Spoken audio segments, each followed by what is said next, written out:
Mr. President, we thank you for organizing this high-level thematic debate. The idea of human rights is rooted in several ancient traditions and religions. As the more contemporary notions of the state evolved, notions of individual rights also started to crystallize. Colonization and the subsequent major wars between colonial powers provided another context to the evolution of the rights of peoples and individuals. The United Nations Charter and the Universal Declaration on Human Rights became transformative in their impact by bringing the concept of human rights firmly into the international domain. While much of the success of the human rights agenda has been achieved because of its underlying consensus, unanimity is often difficult to achieve because of complexities and inherent contradictions on many other issues.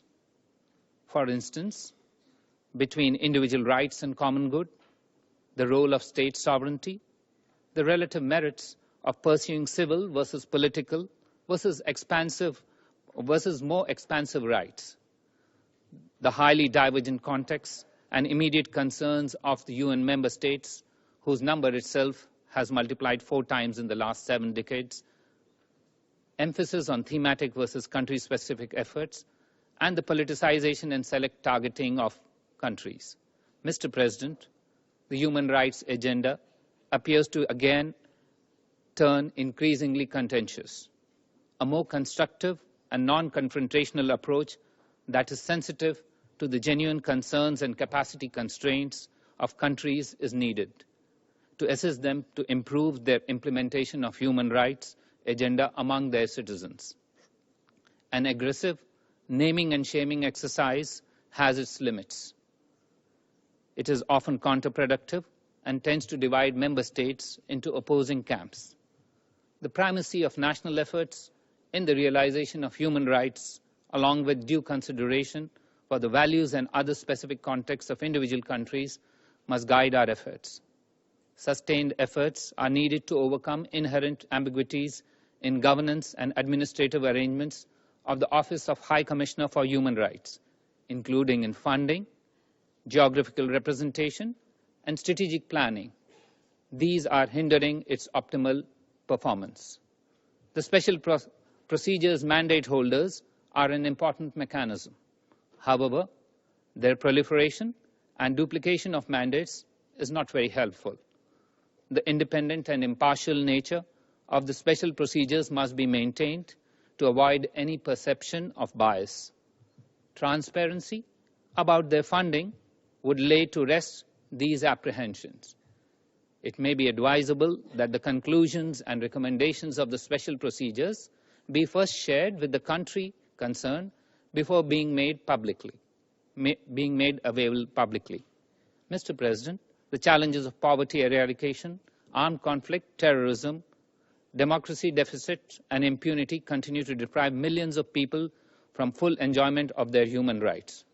Democracy, good governance, rule of law, and access to justice and civil society engagement are essential for safeguarding fundamental freedoms and promoting and protecting human rights for all. It is imperative to recognize the right to development as a distinct, universal, inalienable, and fundamental right that is applicable to all people in all countries to build collective and sustainable peace and prosperity across the world. Mr. President, regrettably, earlier today, we have seen an attempt at misuse of this UN platform. The attempt came from Pakistan, a country that covets the territory of others, a country that uses terrorism as state policy towards that misguided end, a country that extols the virtues of terrorists and provides sanctuary to UN-listed terrorists, and a country that masquerades its efforts as support for human rights and self-determination.